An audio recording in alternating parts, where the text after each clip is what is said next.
Hello student, अभी last video के अंदर primary method of collecting data के अंदर direct inquiry and indirect inquiry method, जो डेटा कलेक्शन की जो मेथड है, primary data how to collect, हम प्राइमरी डेटा कैसे कलेक्ट करते हैं।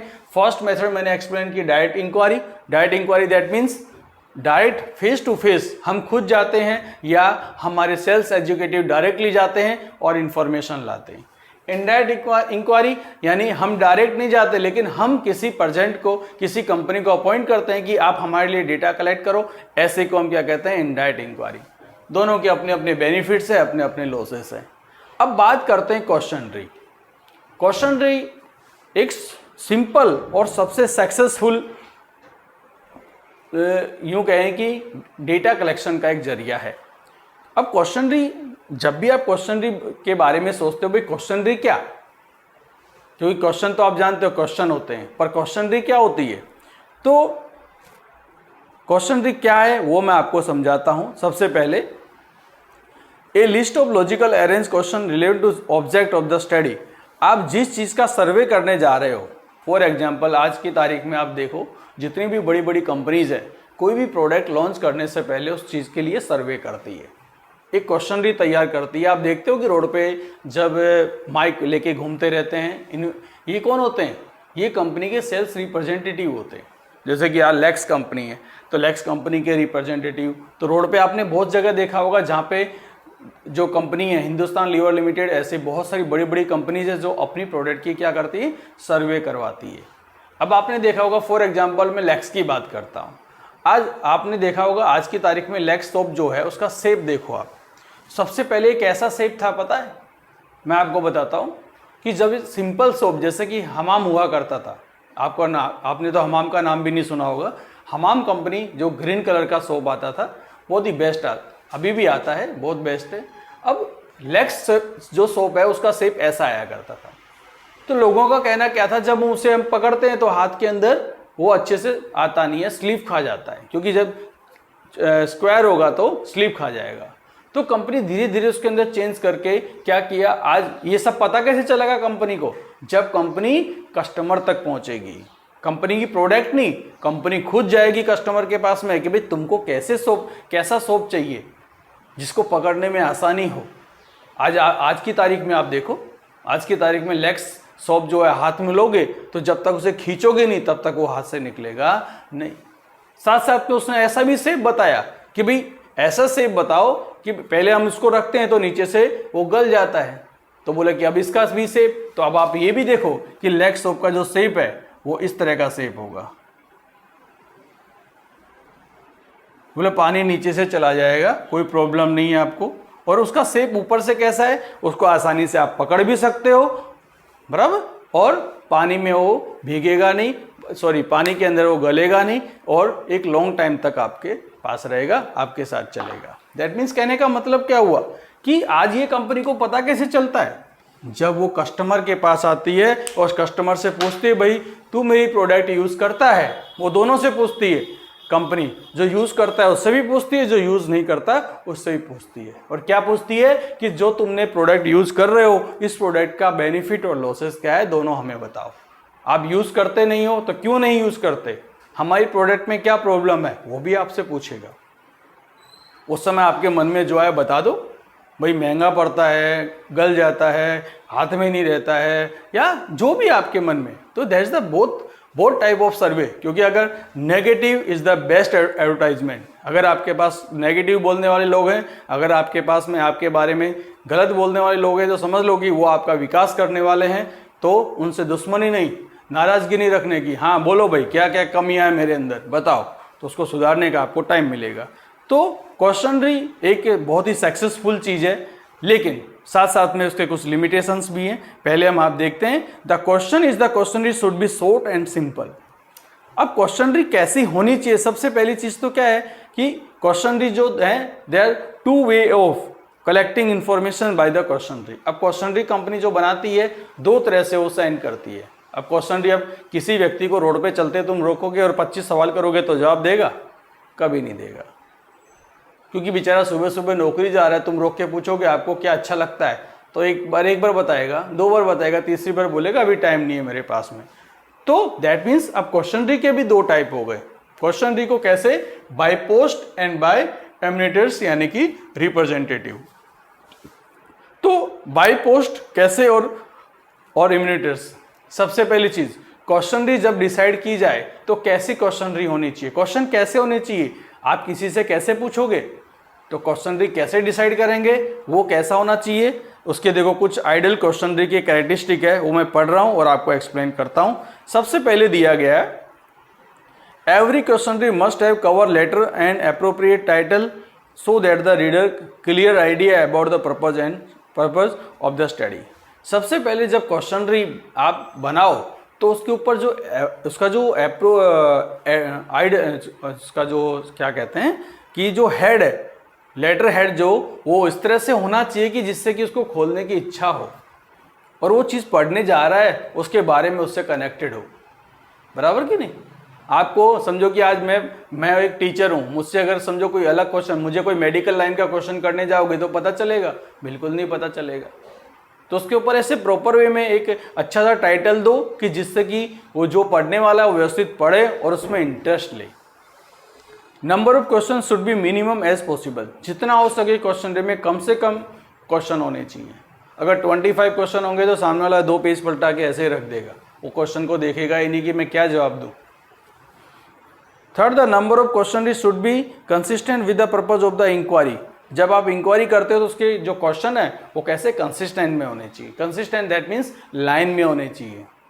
कोई क्वेश्चन कुछ पूछ रहा है, कभी कुछ पूछ रहे हो, बराबर, तो ऐसे क्वेश्चन नहीं होने चाहिए। Question should B simple and short understandable. जो क्वेश्चन होने चाहिए वो कैसे होने चाहिए? जो आराम से वो simple, short and understandable, that means वो अंडरस्टैंड कर सके, शॉर्ट एंड स्वीट होने चाहिए। और जिसका आंसर किस में आना चाहिए? यस और नो में। अगर कुछ लिखने का बोलोगे तो नहीं लिखेगा, क्योंकि लिखने का वो फोकट में आपको इंक्वायरी दे रहा है तो क्यों लिखेगा? आप उससे इंक्वायरी लेने जाओ और बोलो कि आपको 100 रुपये मिलेंगे, देखो आपको 25 नहीं 50 का आंसर देगा। लेकिन आप जो इंक्वायरी लेने जा रहे हो फ्री में ले रहे हो, तो फ्री में लेने के लिए वो लिखेगा नहीं, वो सिर्फ हाँ ना, यस नो, इससे ज़्यादा कुछ होगा नहीं। The arrangement of the question should be logical. आज जिस चीज़ के बारे में आप पूछने जा रहे हो वो एक लॉजिकली क्वेश्चन सेट होने चाहिए। Question of sensitive nature and personal life should be avoid. आज क्वेश्चन बनाते समय, क्वेश्चन करते समय आप उसके अंदर कोई भी उससे सेंसिटिव या उसकी पर्सनल लाइफ से कनेक्टेड कोई भी क्वेश्चन होना नहीं चाहिए। Answer to the question should be free from any calculation. जैसे मैंने अभी आपको बताया, किसी भी तरह की कोई कैलकुलेशन उसमें दिखनी नहीं चाहिए, वो नहीं करेगा। कैलकुलेशन क्यों करेगा? जैसे मैंने आपको बताया कि वो कैलकुलेशन क्वेश्चनरी में कोई क्वेश्चन होगा तो वो सिर्फ यस, भाई आप कौन सी गाड़ी यूज करते हो, आपके पास में 2 व्हील है या नहीं है, हाँ है, यस। आपके पास कौन सी है, बराबर, होंडा कंपनी की है, बराबर, इस तरह की अलग अलग है होगा तो उसमें खाली टिक करेगा, हाँ ये है, नहीं है तो नो, यस नो, बस। The question having answer yes and no multiple alternative, बस। जैसे मैंने आपको मोस्ट इंपॉर्टेंट चीज बताई, क्या बताया? उसके अंदर आंसर क्वेश्चन में कैसे होंगे? यस और no. That's the ideal question. एक आइडियल क्वेश्चन अगर आप बनाना चाहते हो तो इतने आपको पॉइंट याद रखने पड़ेंगे। सबसे पहली चीज, आप जब भी कोई क्वेश्चन बनाते हो उसका टाइटल प्रॉपर और एक अच्छा दो। दूसरी चीज, कम से कम उसके अंदर क्वेश्चन होने चाहिए, सारे क्वेश्चन एक कंसिस्टेंस और with the purpose of inquiry, आपकी जो इंक्वायरी से उसी से कनेक्टेड होने चाहिए। क्वेश्चन जो क्वेश्चन हो कैसे होने चाहिए? सिंपल, शॉर्ट एंड अंडरस्टैंडेबल होने चाहिए और एक लॉजिकल ऑर्डर के अंदर सेट होने चाहिए। कोई भी पर्सनल क्वेश्चन या सेंसिटिव क्वेश्चन उसमें नहीं होने चाहिए। आंसर के अंदर किसी भी टाइप की कैलकुलेशन या ऐसे ऐसा क्वेश्चन नहीं होना चाहिए और लास्ट में उसका आंसर ऑलवेज यस और नो में होना चाहिए। तो that is the ideal questionnaire. अब क्वेश्चनरी के 2 तरह से मैंने बताया, बाय पोस्ट एंड बाय एमिनेटर्स। अब अगर बाय पोस्ट करते हो तो बाय पोस्ट का भी अपना एक बेनिफिट होता है। बाय पोस्ट में क्या होता है? जब after preparing the ideal questionnaire, by post, अब मैं आपको बाई पोस्ट क्वेश्चनरी कैसे होती है वो मैं आपको समझाने जा रहा हूं, इसलिए ध्यान देना कि किस तरह से बाई पोस्ट होता है। अब दिया आफ्टर प्रिपेयरिंग, यानी कि एक आइडियल क्वेश्चनरी तैयार करने के बाद, it is dispatched by the post respondent from whom the information collected along with a request of complete and written, it is provide time। अब बाई पोस्ट सबसे आसान तरीका है। फॉर एग्जाम्पल, आप जैसे ही 12th कंप्लीट करोगे तो आपके पास घर पे लेटर आना शुरू हो जाएंगे, CA institute, CS, ICWA, computer institute. आप सोचो कि आपके पास लेटर कैसे आया, आप तो कभी उस इंस्टीट्यूट में गए नहीं थे, लेकिन आपका डेटा उनके पास में है। आप ये मत सोचना कि आपका कोई भी डेटा कहीं नहीं होगा, आपका डेटा हर इंस्टीट्यूट के पास होगा। आज की तारीख में बहुत सी बड़ी बड़ी कंपनीज हैं जो आपका डेटा स्कूल से ले लेती है या कहीं से भी एनीवेयर आपका डेटा कलेक्ट करती है। डेटा कलेक्शन बहुत बड़ी चीज़ है आज की तारीख में। तो फॉर एग्जांपल, आज व्हाट्सअप यूज़ कर रहे हो, इंस्टा यूज़ कर रहे हो, फेसबुक है, तो यहाँ से डेटा आपका कलेक्ट करती है, क्योंकि आप लिखते हो उसके अंदर हम स्टूडेंट हैं, तो जैसे वो कलेक्ट कर लेगी डेटा, तो डेटा कलेक्ट करने के बाद में क्या करेगी, आपके इंस्टीट्यूट, जैसे आज मैं हूँ, मैं एक टीचर हूँ, बहुत सी कंपनियों का फ़ोन आता है, सर आपको डेटा चाहिए, पर हम कहते हैं नहीं चाहिए, बराबर कि नहीं, क्योंकि हम अपने काम से खुश हैं, बराबर। क्योंकि जिसको बहुत बड़े एरिया में जाना है उसके लिए ठीक है, पर हमारे प्रॉपर एरिया में तो हम खुश हैं। दैट मीन्स कहने का मतलब ये हुआ कि पोस्ट के द्वारा सर्वे करने से क्या होता है, क्वेश्चनरी सेंड करने से क्या होता है, एक इजी और सिंपल वे है। अब क्वेश्चनरी उसके घर पे पहुंच गई। हम जानते हैं कि कंपनी क्वेश्चनरी बनाने के बाद सबके घर पे पोस्ट कर देती है। पोस्ट करने के बाद में आप उसको एक प्रॉपर टाइम दो कि उस टाइम के अंदर वो क्या करे, आपको सबमिट कर सके। अब आप खुद देखिए, जब आपके घर पे कभी कभी लेटर आता है, उसमें क्वेश्चन लिखे होते हैं, तो कभी आप देखते हो, तो कंपनी को ये चीज़ पता होती है पहले से ही कि कितने लोग इसे देखने वाले हैं। हमें अगर उसका 20% भी रिस्पॉन्स मिलता है तो काफ़ी है। अब इसके बेनिफिट क्या है वो देखो। This method of collecting data is quite useful and field investigation very wide. अब ये क्वेश्चनरी बाई पोस्ट जब करते हो तो आप पूरा चाहो तो बहुत बड़े एरिया को कवर कर सकते हो। यानी आपने पूरे गुजरात में लेटर पोस्ट कर दिए, पूरे इंडिया में लेटर पोस्ट कर, लेटर तो कहीं भी जाएगा बाई पोस्ट, लेकिन आपको जो उसका रिस्पॉन्स मिलता है वो कैसा मिलेगा, वो उस प्रोडक्ट या उस कंपनी पे डिपेंड करता है। This method is very simple, is provide large amount of with less expense. अब आपकी जो इंफॉर्मेशन ये मेथड बहुत ही सिंपल है, जो ज़्यादा से ज़्यादा लोगों तक पहुंचाता है और कम से कम खर्च के अंदर पहुंच जाता है। By this method investigator and from respondent area would difficult to reach personally and by telephone. ये मेथड के अंदर इन्वेस्टिगेट इन्फॉर्मेशन, इन्वेस्टिगेटर को आराम से इन्फॉर्मेशन मिल जाती है बाय टेलीफोन या पर्सनली खुद जाके आप जाओगे तो डायरेक्टली आपको क्वेश्चनरी फिलअप करके वो लोग दे देंगे तो आपको मिल जाएगी। अब इसके डिसएडवांटेज देखो। When respondent are illiterate and no respondent, that means जो रिसीव करने वाला है, जिसके घर पे वो लेटर गया, जिसके घर पे आपकी क्वेश्चनरी गई है, वो जरूरी हो पढ़ा लिखा हो सकता है इलिटरेट पर्सन हो सकता है नॉन कोऑपरेटिव हो, सीधा देखा न फाड़ के फेंक दिया। आज बहुत से हम रोड पे देखते हैं, बहुत से लोग पैम्पलेट बांटते रहते हैं, तो हम क्या करते हैं, कुछ लोग उसको पढ़ते हैं, कुछ लोग क्या करते हैं, सीधा लिया, यूं किया, फेंक दिया। तो that the different type of that is this method is become useless. कभी कभी अगर वो पर्सन जिसके घर पे, समझो कि आपने 5000 लोगों के घर पे सेंड किया, जिसमें से अगर 100% ऐसे थे जो इलिटरेट है, तो दैट्स द यूजलेस, वो तो डायरेक्टली क्या हो गई, यूजलेस हो गई। Sometime information provide by the respondent may not be correct. कभी कभी रिस्पोंडेंट जो इन्फॉर्मेशन देता है वो करेक्ट नहीं होती, क्योंकि आपके सामने फिलअप नहीं कर रहा है। उसके घर में होगा क्या, वो लिख के क्या भेजेगा, वो यूज करता है क्या, क्या करके भेजेगा, वो इसलिए रिलायबल नहीं है। This may be loss of questionnaire for delay of the getting information. और बहुत बार सामने वाला डिले करता है, भाई जैसे भर तो दिया उसने बराबर, लेकिन उसको आप तक पहुंचाने में कभी कभी टाइम लग जाता है। This is lack of assistant, a person whose clarity of the instruction to give explanation questionnaire may arise and there is a possibility of misinterpretation of the question. कभी कभी क्या होता है, सामने वाला पढ़ा लिखा है लेकिन जो क्वेश्चन पूछना चाहते हो, आपने जो क्वेश्चन दिया है सामने वाला समझ ही नहीं रहा है, तो वो जो आपकी क्वेश्चन रही है वो फेल हो जाती है। लेकिन फिर भी बाय पोस्ट एक बहुत ही यूजफुल और सिंपल मेथड है, जिससे कि आपका ज़्यादा से ज़्यादा एरिया कवर होता है, जिसकी हेल्प से आपको एक अच्छी इन्फॉर्मेशन मिल जाती है। Second method that is the by enumerators, that means by यूँ कहें तो आपके एजेंट खुद उस क्वेश्चनरी को लेके जाते हैं, बराबर कि नहीं। जैसे आपने किसी को एरिया दे दिया, एक क्वेश्चनरी एक पेज पे बना के दे दिया, भाई आपको, क्योंकि उसके अंदर थोड़ा सा एक्सपेंसिव है, क्योंकि आपको उसके लिए क्या करना पड़ेगा, रिप्रेजेंटेटिव अपॉइंट करने पड़ेंगे और उनको अलग अलग एरिया डिस्ट्रीब्यूट करना पड़ेगा। भाई आज आपका नोएडा एरिया है उसमें करो, आज आपका निकोल एरिया है उसमें करो। दैट मीन्स आप घर घर जाके इंक्वायरी करो और ये फिलअप करके हमको पहुंचाओ। In this method enumerators themselves contact to respondent, वो आपको कॉन्टेक्ट करते हैं। Get response to the questionnaire, enumerator himself fill questionnaire, और वो खुद आपके सामने वो खुद ही फिलअप करेंगे, बराबर। आप उससे पूछते जाएंगे, आप वो बताते जाओगे, वो फिलअप करते रहेंगे। The difference between the easier method the questionnaire in send the respondent bye the post और बाई पोस्ट से। बाई पोस्ट में तो कभी कभी क्या होता है कि सामने वाले ने, रिस्पोंडेंट ने भर तो दिया लेकिन उसको पोस्ट करने में टाइम लग गया है, पोस्ट करने में उसको बोरिंग लगा, वो पोस्ट नहीं करेगा। लेकिन इस मेथड में एक फ़ायदा है कि रिप्रेजेंटेटिव आपके सामने ही ले रहा है, आपको बिठा के आपसे 4 क्वेश्चन करने वाला है, बराबर। तो वो एक इजी है कि आपको इन्फॉर्मेशन भी देने में आसानी रहेगी और सामने वाले को इन्फॉर्मेशन तुरंत मिल भी जाती है।